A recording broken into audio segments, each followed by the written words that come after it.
যদি বাবা তাড়াতাড়ি না আসেন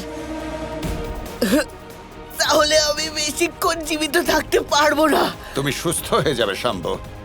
কৃষ্ণ আসছে, ও আসলেই আমাদের সমস্ত পরিকল্পনা সফল হবে। শুধু একবার কৃষ্ণ যদি আসে তাহলে ও এখানেই থেকে যাবে, এখান থেকে আর ফিরে যেতে পারবে না শাম্ব।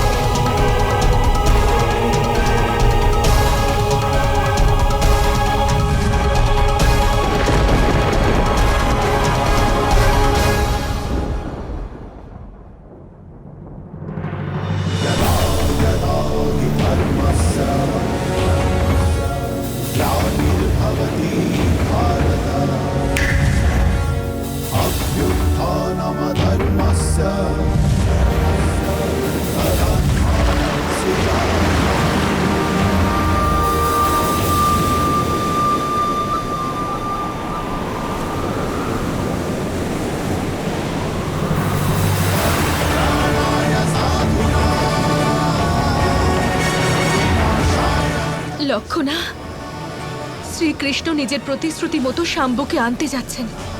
এবার নিশ্চয়ই শাম্ব সুরক্ষিত ফিরে আসবে। হ্যাঁ মা।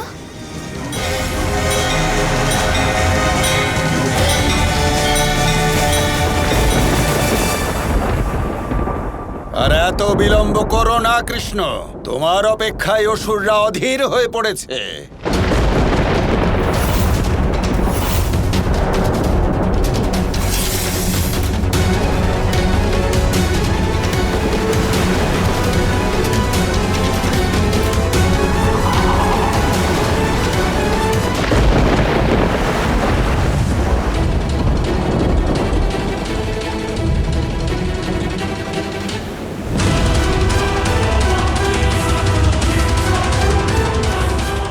লক্ষণা, পাতাল লোকের এই মুখ্য দ্বার বন্ধ কি করে হয়ে গেল? মা, মনে হয় দ্বার কোনো কারণে বন্ধ আছে, কিন্তু এই দ্বার কে বন্ধ করলেন আর কেন?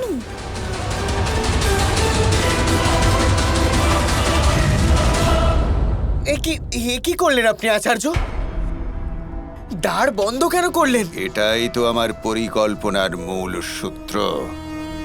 এবার দেখো কি ঘটে। কিন্তু আচার্য, আমাদের পরিকল্পনা তো এটা ছিল যে বাবা পাতাল লোকে আসবেন। এবার যখন আপনি দ্বার বন্ধই করে দিলেন, তখন বাবা পাতালে প্রবেশ করবেন কি করে? এই জন্যই তো কৃষ্ণ তোমার উপর ভরসা করতে পারেন না। ওর পুত্র হওয়া সত্ত্বেও তোমার মধ্যে কোনো চাতুর্য নেই। কিন্তু কোনো ব্যাপার নয়, আমি তো আছি। আমি তোমায় শেখাবো যে চালে কিভাবে নিখুঁত চালতে হয়। কৃষ্ণ পাতাল লোকে আসবে, কিন্তু এইবার কৃষ্ণ নিজেই নিজের শত্রু হবে।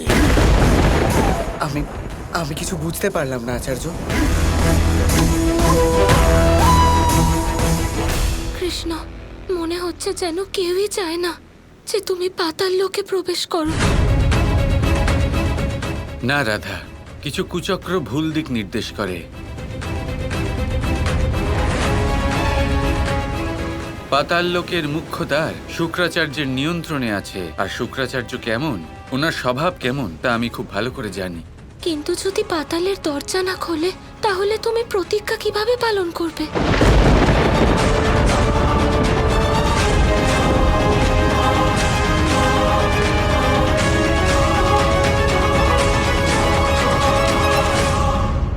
আচার্য, আমি কি আপনার এই পরিকল্পনার সাথে অনভিজ্ঞ? আমি মানছি শাম্ব, তুমি অনভিজ্ঞ ছিলে পরিকল্পনা সম্পর্কে। প্রকৃতপক্ষে আমি চাইছিলাম না যে কৃষ্ণ পাতাল লোকে আসুক।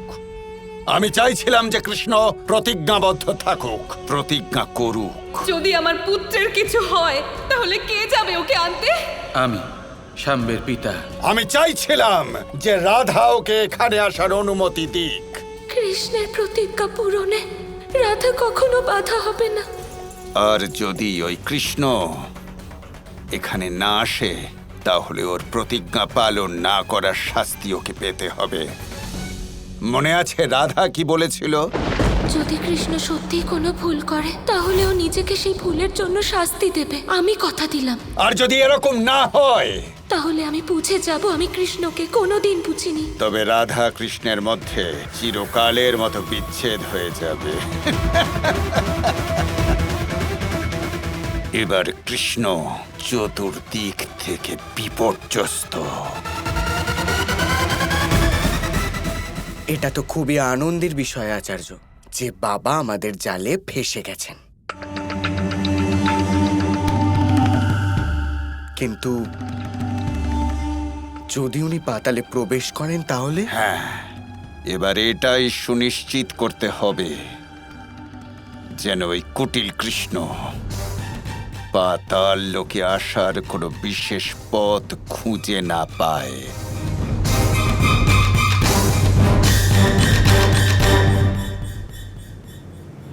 হে শ্রীকৃষ্ণ, এবার আপনি আমার পুত্রকে কিভাবে রক্ষা করবেন? পাতাল লোকের দ্বার তো বন্ধ হয়ে গেছে। এবার আপনি আমার পুত্রকে আমার কাছে কিভাবে সুরক্ষিত নিয়ে আসবেন শ্রীকৃষ্ণ? এই পথ যখন বন্ধ হয়ে গেছে তখন পথ খুঁজে পাতাল লোকে প্রবেশ করা সহজ কাজ হবে না জাম্ববতী।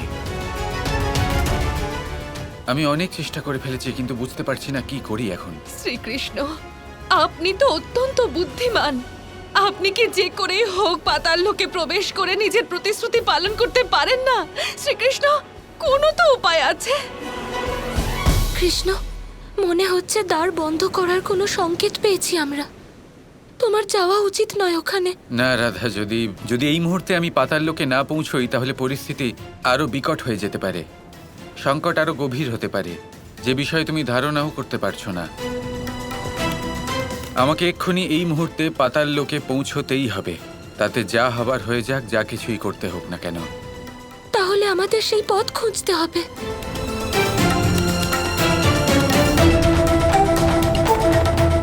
একটা পথ রয়েছে, আমার আরাধ্য মহাদেব আমাকে সাহায্য করবেন। শুক্রাচার্যের কুটিল বুদ্ধির কারণে যদি কৃষ্ণ প্রতিজ্ঞা পালনে অক্ষম হয় তাহলে অনেক বড় অনর্থ হবে মহাদেব। গৌরী, নারায়ণ নিজের প্রত্যেক অবতারে এমন কয়েকশো পরীক্ষা দিয়েছেন এবং প্রত্যেক পরীক্ষায় উনি সফলও হয়েছেন। আর এই জন্য জগতে সর্বোত্তম পুরুষের রূপে বিদ্যমান আছেন। আমি মানছি যে এই সমস্যা খুবই জটিল, কিন্তু আমার পূর্ণ বিশ্বাস আছে যে আমার আরাধ্য এই সমস্যার নিশ্চয়ই কোনো সমাধান করবেন। এবার একটাই বিকল্প রয়েছে রাধা, হৃদয়। সংসারে যখনই কোনো পথ খুঁজে পাওয়া যায় না, দিশা পাওয়া যায় না, কোনো উত্তর পাওয়া যায় না, তখন হৃদয়ই আমাদের সহায়ক হয়। হৃদয়ই হলো আমাদের প্রকৃত পথপ্রদর্শক। সেই আমাকে পথ দেখাবে। যখন সকল সম্ভাব্য পথ অবরুদ্ধ হয়ে যায়, হৃদয় পথ দেখায়। এবার এটাই করতে হবে, আমাকে নিজের হৃদয়ের মাঝে দেখতে হবে রাধা। এবার আমাকে একান্তে ধ্যান করতে হবে। এই সমস্যার সমাধান কি সমাধির থেকে কৃষ্ণ পাবেন? অবশ্যই গৌরী, অবশ্যই খুঁজে পাবেন। সংসারের পালনকর্তা উনি, সব সমস্যার সমাধান ওনার আছে।